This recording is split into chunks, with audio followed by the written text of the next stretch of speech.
It's said that he was born from Zeus himself, a demigod in the flesh. He tamed an unbreakable wild stallion that full-grown men feared to approach at the age of 12, and that horse would carry him to military victory after military victory until his untimely death at the age of 32.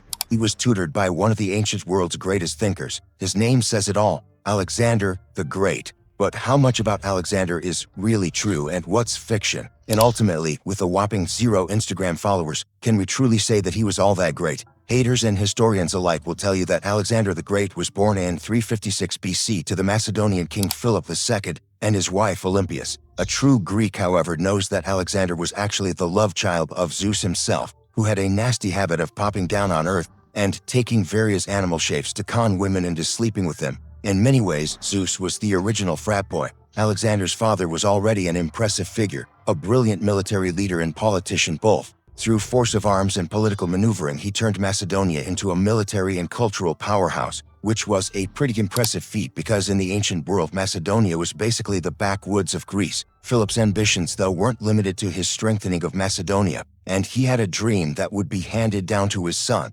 Alexander, to conquer the mighty empire of Persia. To date, Persia had been a world superpower, premier in many fields of science and philosophy, and it was backed by a formidable military which tried again and again to destroy the stubborn and defiant Greeks. To dream of conquering this mighty nation was, to put it lightly, a very optimistic dream.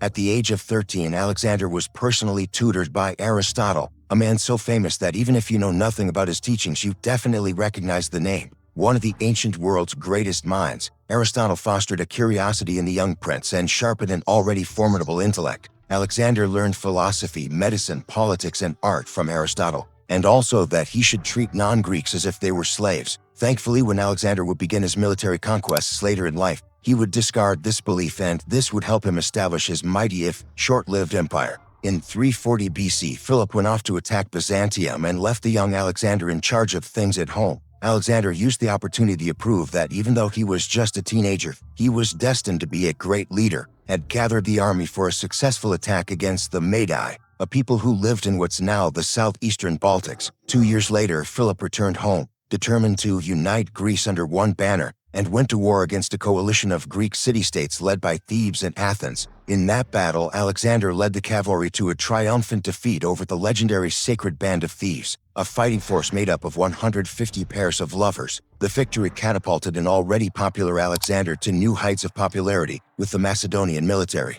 Alexander would need that popularity too, as a year later Philip divorced Alexander's mother, and then in a feast to celebrate his new marriage, Philip got into a fight with Alexander over his new wife. Alexander and his mother fled for fear of their lives, though Philip and Alexander were soon reconciled, and he was allowed to return home. When Philip was assassinated shortly after, though, Alexander was not the clear heir to the throne, and he rallied the support of the military to help him kill his potential rivals. Solidifying his grip over Greece, Alexander then attended an assembly of Greek city-states, which had already been called for by his father. The Greeks were finally going to make good on the ancient dream of conquering Persia, and the assembly unanimously voted to make Alexander supreme commander of Greek forces. Before crushing Greece's ancient rival, though, he needed to secure the Greek peninsula. Alexander spent some time bringing wayward city-states into the fold, often by military force, as well as waging campaigns against the Thracians to the north. While in battle, though, rumors of his death circulated back in Greece, and the city-state of Thebes used the opportunity to revolt. As many other Greek city-states favored Thebes over Alexander, support for the fledgling rebellion flowed in, especially from Athens.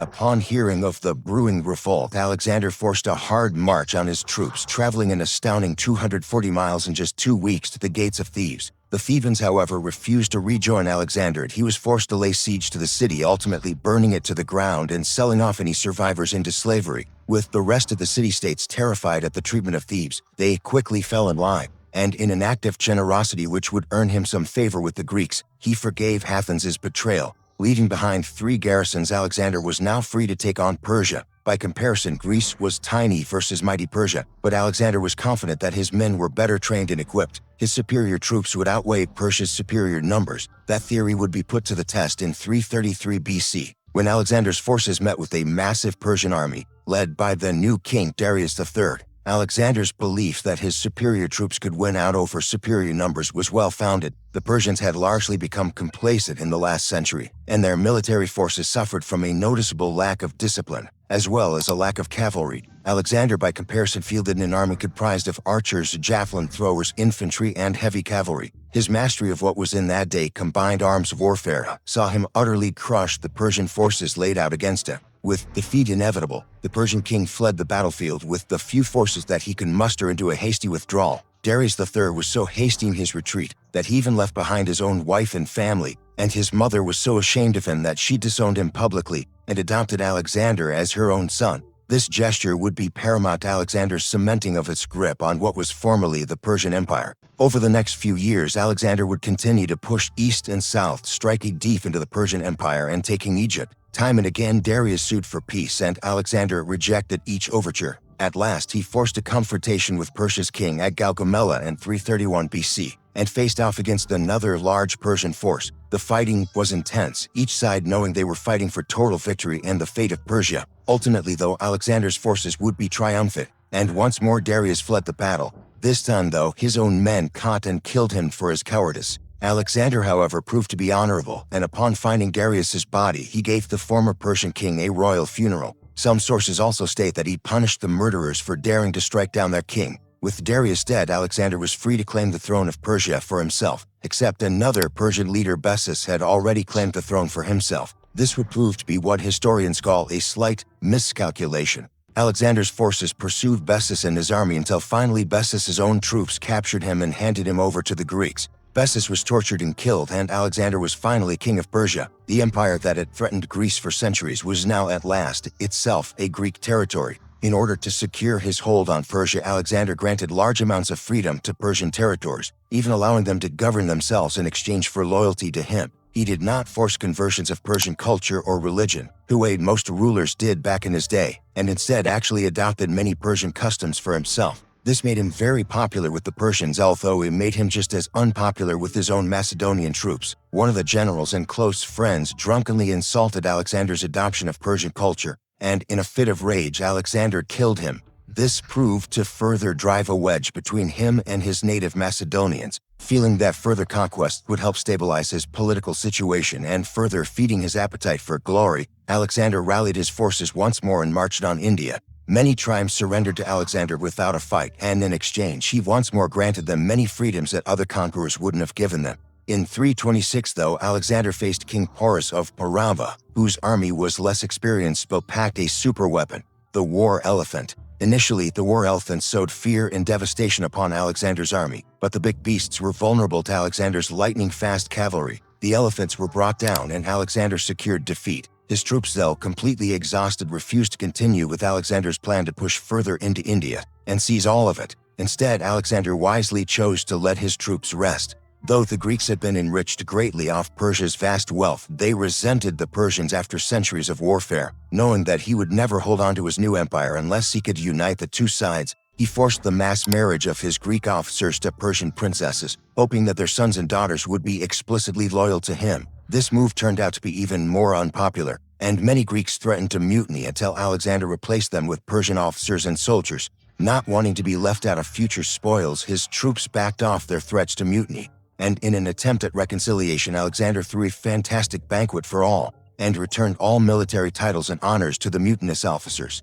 Alexander's conquest of Persia and forays into India helped spread Greek culture and influence across the ancient world, as well as bringing some of the best of Persian thinking to the Greek world. The unity that his conquests had brought to two of the greatest people of the ancient world would spur the Hellenistic age, and Alexander founded many of the ancient world's most important centers of cultural and scientific development. Among many of his accomplishments was the setting of a silver standard for currency, which facilitated trade all across his former empire. His liberating of huge amounts of wealth from the former Persian Empire's treasury also greatly boosted trade and wealth across the Mediterranean, and a period of prosperity settled over the region. Alexander's empire proved to be short-lived, though, following his mysterious death at the age of 32, made him one of history's shortest-lived rulers. Some believe that he was poisoned by a political rival, of which he had many both on the Greek and Persian side. Others still believe that he died due to malaria, which he contracted during his travels in India. Whatever the cause of his death, Alexander proved to be the only thing holding the fragile empire he had created together, and following his passing it immediately began to fall apart at the seams. His generals began to war amongst themselves in a bid to become the new supreme ruler.